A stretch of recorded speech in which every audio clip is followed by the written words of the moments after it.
Okay, just a quick rundown to set the stage here. This is the Jabbok River where Jacob wrestled with the angel. We don't know where. It could have been down there, it could have been up here, but this is the river. And he had to get from this side over to that side.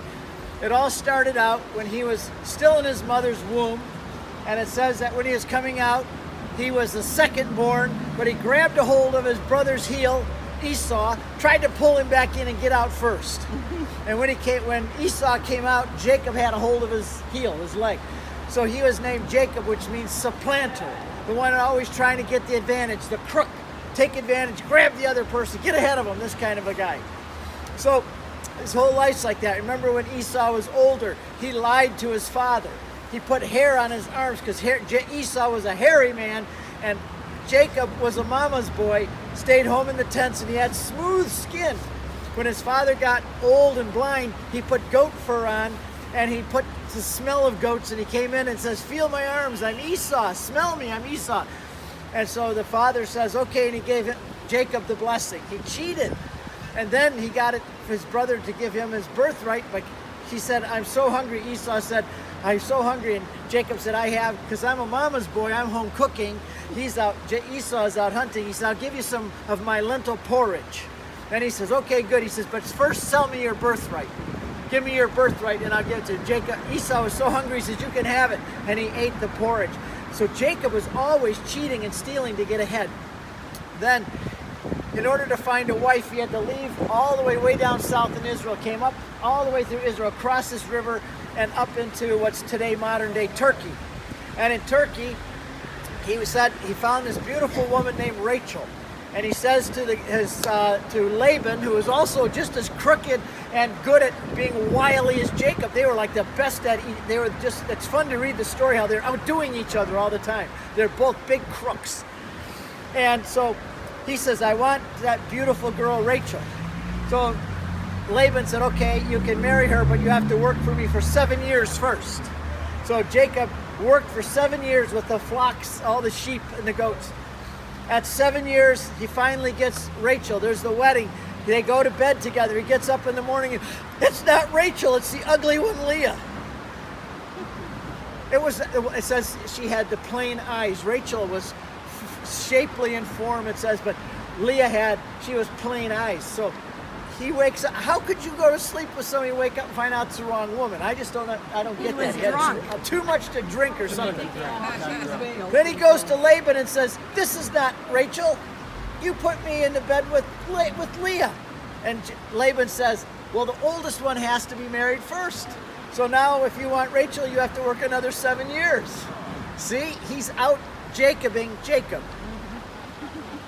Jacob means supplanter and crook. Laban out Jacob's Jacob. Well, he works another 7 years and he gets Rachel, and then he works the whole 20 years, and he finally decides he's going to leave, and he leaves with a bunch of the sheep. He sneaks out with these 2 women, and he has also 2 concubines. So he's got 4 wives, really, and he's got all these 12 sons. Reuben, Simeon, Levi, Judah, Gad, Asher, Issachar, Zebulun, Dan, Naphtali, Joseph, and Benjamin. There, I'm just showing off a little bit. Congratulations. And he sneaks out, and he's coming across to this river from up there, Turkey. He's going to go back home to try and beg forgiveness. But he finds out that his brother Esau is coming this way to get him. So Jacob is such a coward, he stays over on this side, and he sends his wives and his kids over in front of all the flocks and herds, lets them go first. And he stays behind. He's thinking, maybe if he sees all my wives and all the kids, that he'll have mercy on me, see? So he's waiting over here in the bushes, and a man comes in the middle of the night. He doesn't know who it is. It's just a man, Genesis chapter 32, and he starts wrestling with Jacob. And it said they wrestled all night long, fighting and wrestling all night long. And he says, "I won't let you go till you bless me." He didn't realize he was wrestling with God. When you read in the Old Testament, it says the angel of the Lord. That's usually it's called a theophany. It's God coming down in the form of an angel. It's a messenger of God. Some think it's Jesus in his pre-incarnate form has come down in the form of the angel. So he's wrestling with God, and he calls the place Penuel, which in Hebrew means I have wrestled with God and lived. So he wrestles with God all night. God touches a ligament in his hip and he cripples him. From that point on, he walked with a limp. And from that point on, the Jews would never eat that part of a lamb or any animal because of Jacob's having that sinew in his leg, the sinuous part, damaged. But he did get a blessing, and he said, I'm going to get, and Jacob said, who are you? And he says, why do you ask me my name? Who are you? He said, I want to know your name and have a blessing. And then he says to Jacob, I'm not going to tell you my name, but you will be called Israel. That's the first time the word Israel is used.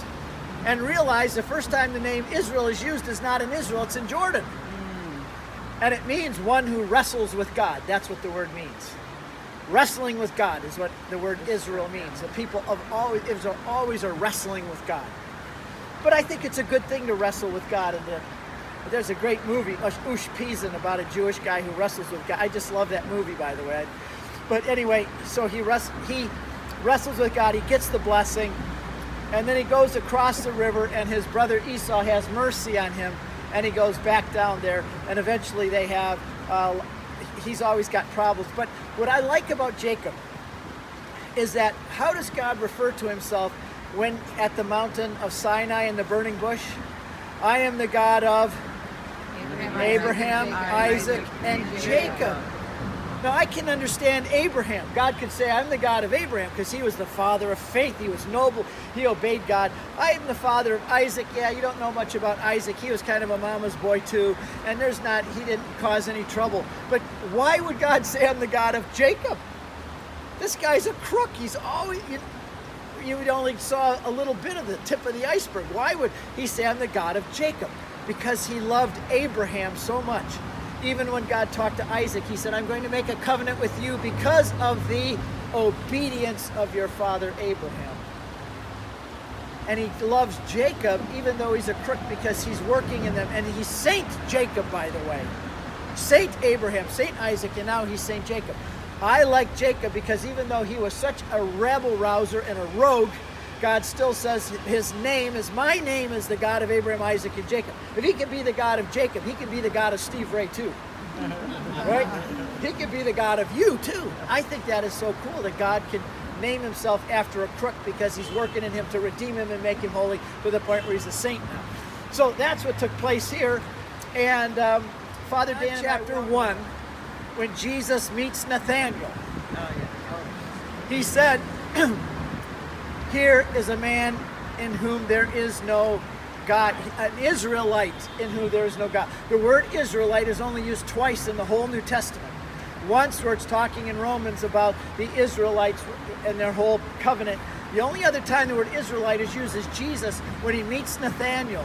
And Nathanael says, you are the Christ, the Son of the living God. And he says, here is an Israelite in whom there is no guile. You know how you're supposed to read that. Here is an Israelite in whom there is no Jacob. There's no guile, there's no corruption. And he even says, and if you thought that was so amazing that I could see you under the fig tree, wait until you see the angels going up and down on the Son of Man. Who saw the vision of the angels going up and down on the Son of Man? Jacob did. So that little passage right there is a window into the whole story of Jacob. You are an Israelite. Israel means one who wrestles with God. That's the other name of Jacob. You are an Israelite in whom there is no Jacob, whom there is no guile. You're a real Israelite. And you will see the angels going up and down on the Son of Man. What does that mean? Jesus is the mediator, one mediator between God and man. He bridges the gap between heaven and sinful men. And that's where heaven and earth, it says, I ascend and descend, and he is the bridge. The cross is the bridge between earth and heaven. And he pronounces all of that in the context of what happened here in this river. Wow. You are an Israelite in whom there's no Jacob. I like to refer to it that way. My head! Bless me! Bless me! You're the priest, bless me! Well, Jesus bless you, Father. Amen.